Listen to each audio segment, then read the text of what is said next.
How does art subtly subvert authority? Imagine walking through a gallery and seeing a painting that seems to speak directly to the power structures around you. Art has a way of doing that, even when it's not shouting.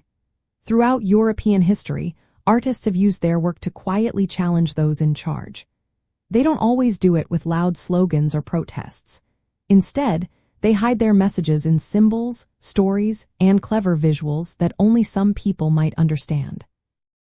This makes it harder for authorities to silence them completely. Take the use of symbolism and allegory. European artists often used images that stood for bigger ideas. For example, a painting might show a broken chain or a blindfolded figure to symbolize oppression or injustice.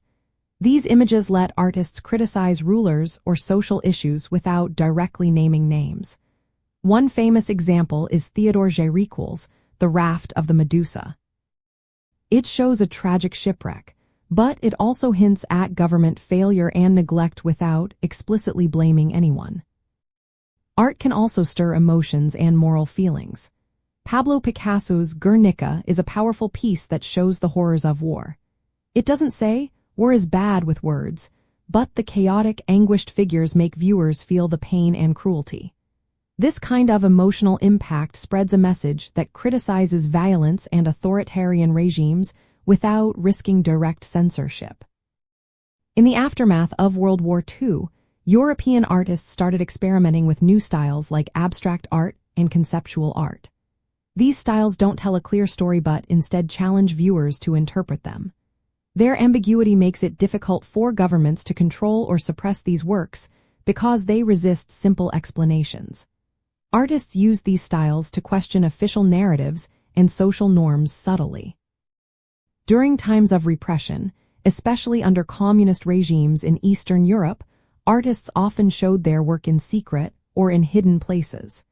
These underground exhibitions allowed ideas to circulate outside the official channels. This was a way of resisting without open confrontation. It kept the conversation alive and encouraged others to think differently about authority.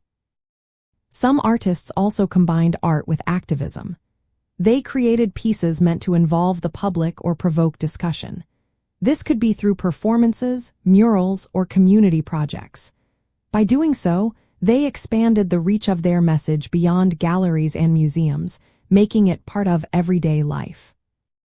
Artists also challenge social norms and institutions. Sometimes they disrupt galleries or museums to make a point about how these spaces uphold certain power structures. Their actions highlight that even cultural institutions can be part of the system they criticize. The beauty of this kind of art is its layered meaning. It can be understood differently depending on who is looking and their background. This ambiguity acts as a shield for artists, protecting them from punishment while still planting seeds of doubt and resistance. In the end, art's subtle ways of questioning authority have helped shape European culture and ideas. It's a quiet but powerful form of protest that keeps the conversation going, even when direct opposition isn't possible. Through symbols, emotions, styles, and spaces, artists have found clever ways to challenge those in power and inspire change.